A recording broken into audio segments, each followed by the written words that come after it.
శ్రీ గురుభ్యో నమః. ఓం శ్రీ సరస్వత్యై నమః. ఏవిబి సుబ్బారావు గారి ఆధ్యాత్మిక బృందం వారి సౌజన్యంతో మాఘపురాణం 12వ అధ్యాయం శూద్ర దంపతుల కథ. వశిష్ఠ మహర్షి దిలీపునితో, మహారాజా, మరి ఒక కథను వినుము. సుమంతుడను శూద్రుడొకడు ఉండెడివాడు. అతడు ధనధాన్యాదుల సంపాదనపై మిక్కిలి ఇష్టము కలవాడు. వ్యవసాయము చేయును, పశువుల వ్యాపారము చేయును, ఇవి చాలక వడ్డీ వ్యాపారమును కూడా చేయును. ఎంత సంపాదించుచున్నను ఇంకనూ సంపాదించలేకపోవచ్చున్నానని విచారించెడివాడు. వాని భార్య పేరు కుముద. ఆమె దయావంతురాలు. ఒకనాటి రాత్రి శుచివ్రతుడను బ్రాహ్మణుడు వాని ఇంటికి వచ్చెను. అమ్మా, నేను బాటసారిని, అలసిన వాడను. చలి చీకటి మిక్కుటములుగా నున్నవి. ఈ రాత్రికి నీ ఇంట పడుకొను అవకాశమిమ్ము. ఉదయముననే వెళ్ళిపోదునని ఇంటనున్న కుముదను అడిగెను. ఆమెయు వాని స్థితికి జాలిపడి అంగీకరించెను. ఆమె అదృష్టమో ఆ బ్రాహ్మణుని అదృష్టమో, యజమానియగు సుమనందుడు వడ్డీని తీసుకొనుటకై గ్రామాంతరం పోయి ఉండెను. కుముద ఆ బ్రాహ్మణునకు గొడ్ల సావిడిలో ఒకచోట బాగుచేసి కంబలి మున్నగు వానినిచ్చి పాలను కూడా కాచి ఇచ్చెను. ఆ బ్రాహ్మణుడు ఉదయముననే లేచి హరినామస్మరణ చేయుచు శ్రీహరి కీర్తనలను పాడుచుండెను. కుముద, ఓయి, నీ వెచటి నుండి వచ్చుచున్నావు, ఎచటికి పోవుచున్నావని అడిగెను. అప్పుడా విప్రుడు, తుంగభద్రా తీరము నుండి శ్రీరంగ క్షేత్రమునకు పోవుచున్నాను. మాఘమాసమున నదీ స్నానము చేసిన పుణ్యము కలుగును, అందులకై ఇట్లు వచ్చి తిని అని సమాధానమిచ్చెను. ఆమె అడుగగా మాఘమాస స్నాన మహిమను చెప్పెను. కుముదయు మాఘస్నానము చేయుటకై నదికి పోవలేనని అనుకొనెను. తానును వానితో నదికి పోయి స్నానము చేసి రావాలనుకొనెను. తన అభిప్రాయమును చెప్పగా బ్రాహ్మణుడు సంతోషముతో అంగీకరించెను. సుమందుడింటికి వచ్చెను. కుముద నదీ స్నానమునకు పోవుచుంటినని భర్తకు చెప్పెను. సుమందుడు, నదీ స్నానము వలదు, అనారోగ్యము కలుగును, పూజకు అనారోగ్యమునకు ధన వ్యయమగును, వలదు అని అడ్డగించెను. కుముద భర్తకు తెలియకుండా బ్రాహ్మణునితో నదీ స్నానమునకు పోయెను. సుమందుడు భార్యను వెంబడించి నదికి పోయి నదిలో స్నానము చేయుచున్న ఆమెను కొట్టబోయి నదిలో పడి శరీరమును తడుపుకొనెను. ఈ విధముగా ఆ దంపతులకు మాఘమాస నదీ స్నానమైనది, పుణ్యము కూడా కలిగినది.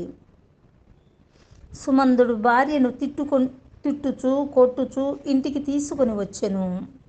ఆ బ్రాహ్మణుడును స్నానము చేసి దేవతార్చన చేసుకొని తన దారిన పోయెను. కొంతకాలమునకు సుమందుడు వాని భార్యయు మరణించిరి. యమభటులు వారిని యమలోకమునకు కొనిపోయిరి. ఈ లోపున విష్ణుదూతలు విమానముపై వచ్చి కుముదను విమానమెక్కించి ఆమె భర్తను యమభటులకు విడిచిరి. అప్పుడామె, విష్ణుదూతలారా, నా మాటలను వినుడు. నా భర్త చేసిన పాపములకు ప్రతిఫలముగా యమలోకమునకు తీసుకొని పోబడుచున్నాడు. అతని భార్యనగు నేనును వానికి భయపడి ఏ పుణ్యకార్యమును చేయలేదు. అందువలన నేనును నా భర్తతో పాటు యమలోకమునకు పోవలసి ఉన్నది. మరి నన్ను విష్ణులోకమునకు ఎలా కొనిపోవచ్చున్నారని అడిగెను. అప్పుడు విష్ణుదూతలు, అమ్మా, నీవు దుష్టుని భార్యవై వాని సహధర్మచారినిగా నరకమునకు పోవలసి ఉన్నను. నీ భర్త దుష్కార్యములతో నీకెట్టి సంబంధమును లేదు. నీ భర్త చేయు చెడు పనులు నీకిష్టము కాకున్నను భయము వలన గాని పతిభక్తి వలన గాని నీ భర్తకు ఎదురు చెప్పలేదు. కానీ మనసులో వాని పనులకు నీవు వ్యతిరేకివి. ఇందువలన నీవు పాపివి కావు. ఇంతేగాక మాఘమాస స్నానమును కూడా మనఃపూర్వకముగా భక్తితో చేసితివి కావున నీవు పుణ్యమును అందితివి. నీ భర్త అట్లు కాదు కావున నీవు విష్ణులోకమునకు తీసుకొని పోబడుచున్నావు. నీ భర్త తన దుష్కర్మలకు తగినట్లుగా యమలోకమునకు పోవునని పలికిరి. అప్పుడామె నన్ను లాగుచు, నా భర్తయు నీటిలో మునిగిన కదా, మా పెనుగులాటలో 3 సార్లు ఆయనయు నీట మునిగి లేచెను కదా, బలవంతముగా చేసినను ఇష్టము లేక చేసినను మాఘస్నానము పుణ్యప్రదమందురు కదా. ఆ విధముగా చూచినచో నాపై కోపమున నన్ను పట్టుకొని నీటిలో ముమ్మారు మునిగి లేచిన నా భర్తకు మాఘస్నాన పుణ్యము రావలెను. ఆయనయు నాతో పాటు విష్ణులోకమునకు రావలేను కదా అని విష్ణుదూతలు ఆమెకు సమాధానము చెప్పలేకపోయిరి. యమదూతలతో యమలోకమునకు పోయి ప్రాణుల పుణ్యపాపముల పద్దును వ్రాయు చిత్రగుప్తుని వద్దకు పోయిరి. తమ సమస్యను చెప్పి పరిష్కారము అడిగిరి. అప్పుడు చిత్రగుప్తుడును సుమందుని పుణ్యపాపముల పట్టికను చూచెను. సుమందుడిని పట్టికలోనన్నీయు పాపములే కానీ మాఘమాసమున నదిలో స్నానము చేయుచున్న భార్యను కోపముతో కొట్టబోయిన నదీ జలమున పడుట, నీటిలో మునుగుచున్న ఆమెను పట్టుకొని తీరమునకు తీసుకొని రావలేనను ప్రయత్నమున నీటిలో పలుమార్లు మునిగి తేలుట వలన అతడు ఇష్టము లేకున్నను బలవంతముగా మాఘమాసమున నదిలో పలుమార్లు మునుగుటచే వీని పాపములు పోయి విష్ణులోక ప్రాప్తిని పొందవలసి ఉన్నదని నిర్ణయించెను.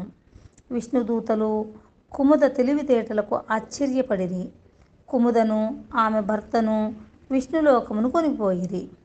రాజా, బలవంతముగా ఒక్కమారు చేసిన మాఘమాస స్నానమునకు ఫలముగా పూర్వము చేసిన పాపములన్నీ పోయి విష్ణులోకమును పొందుదురు అని తెలియచేసెను. ఓం నమః శివాయ.